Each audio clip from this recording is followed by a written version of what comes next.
തൃശ്ശൂർ ആ രീതിയിലേക്ക് അതിന്റെ കപ്പാസിറ്റിക്ക് അനുസരിച്ച് വളർന്നിട്ടില്ല എന്നുള്ളൊരു യാഥാർത്ഥ്യമുണ്ട്. ഏത് വലിയ സ്ഥാപനങ്ങൾ നോക്കിക്കഴിഞ്ഞാലും അതിന്റെ പിന്നിൽ ഒരു വലിയ ഒരു തൃശ്ശൂരുകാരനുണ്ട്. എക്സ്പോ എന്ന് പറയുമ്പോൾ എല്ലായിടത്തും നമ്മൾ എക്സ്പോകൾക്ക് ഒരു പൊതു സ്വഭാവമുണ്ട്. Emerging Thrissur 2025 hosted by BNI. എൻ്റെ കൂടെയുള്ളത് എമർജിംഗ് തൃശ്ശൂർ 2025ന്റെ ചെയർമാൻ അഭയൻ പി ആണ്. Welcome to the show. Hi, thank you. എൻ്റെ പേര് അഭയൻ പി.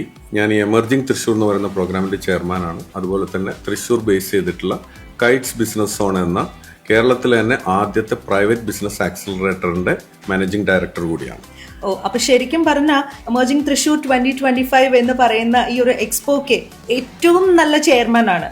കാരണം എന്താന്ന് വെച്ച് കഴിഞ്ഞാല് ബിസിനസ്സുകാർക്ക് ഏറ്റവും ആവശ്യമുള്ള കാര്യങ്ങളാണ് നമ്മൾ ചെയ്തുകൊണ്ടിരിക്കുന്നത് എന്നുള്ളതാണ് സത്യം, അല്ലേ? എന്താണ് എമർജിംഗ് തൃശ്ശൂർ?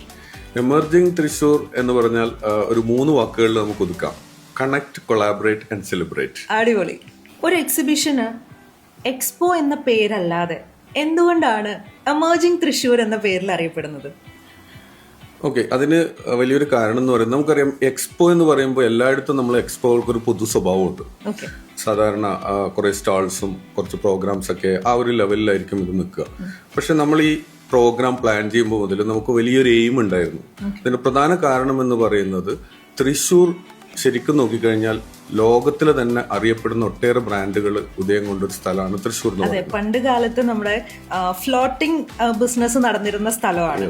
അവിടെ നിന്നാണ് നമ്മൾ ബിസിനസ്സുകാർ തൃശ്ശൂരിൽ ഇത്രയും അധികം വളർന്നിട്ടുള്ളത്.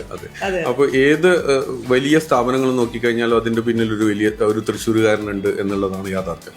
പക്ഷെ ഇപ്പൊ മാറിക്കൊണ്ടിരിക്കുന്ന ഒരു ലോകത്ത് നമുക്കറിയാം കുറേയേറെ ചേഞ്ചസ് ഓണ്ടർപ്രണർഷിപ്പ് മേഖലയിൽ, ബിസിനസ് മേഖലയിൽ വന്നുകൊണ്ടിരിക്കുകയാണ്. അത് പുതിയ ഇന്നോവേഷൻസ് ആയാലും സ്റ്റാർട്ടപ്പുകൾ പോലെയുള്ള കാര്യങ്ങൾ, ഇങ്ങനെയുള്ള കാര്യങ്ങളൊക്കെ വരുമ്പോഴും മറ്റു പല ജില്ലകളും ആ രീതിയിൽ വലിയ മുൻപിലോട്ട് പോകുമ്പോഴും തൃശ്ശൂർ ആ രീതിയിലേക്ക് അതിന്റെ കപ്പാസിറ്റിക്ക് അനുസരിച്ച് വളർന്നിട്ടില്ല എന്നുള്ളൊരു യാഥാർത്ഥ്യമുണ്ട്. നമുക്കിപ്പോഴും ട്രഡീഷണൽ ബിസിനസ്സുകൾ പുതിയ ടെക്നോളജി ഉപയോഗിച്ച് ഗ്രോ ചെയ്യാനോ പുതിയ പുതിയ ഇന്നോവേഷൻസ് അതിൽ കൊണ്ടുവരാനോ ഒന്നും ശ്രമം നടന്നിട്ടില്ല. അപ്പോൾ അതിന്റെ ഒരു ഭാഗമായിട്ടാണ് ഞങ്ങൾ ഈ എമർജിംഗ് തൃശ്ശൂർ എന്ന് പറയുന്ന പ്രോഗ്രാം തന്നെ പ്ലാൻ ചെയ്തത്. അതൊരു പുതിയ എമർജിംഗ് ആയിട്ടുള്ള ഒരു തൃശ്ശൂർ നമ്മൾ കൊണ്ടുവരണം എന്നുള്ളതാണ്. ഈ മാറ്റങ്ങളൊക്കെ ഉൾക്കൊണ്ടുകൊണ്ട് ഈ ഒരു പ്രോഗ്രാമിൽ ഞങ്ങൾ ഷോക്കേസ് ചെയ്യാൻ ഉദ്ദേശിക്കുന്നത് അത് തന്നെയാണ്. ഓക്കെ, BNIയിൽ ഇപ്പൊ എത്ര മെമ്പേഴ്സ് ആണ് ആക്ച്വലി നമ്മുടെ തൃശ്ശൂരിലുള്ളത്? നമുക്ക് ഏകദേശം 560 മുകളിൽ മെമ്പേഴ്സ് ആണ് ഇപ്പോഴുള്ളത്. അത് ഡെയിലി ഗ്രോയിങ് ആണ്.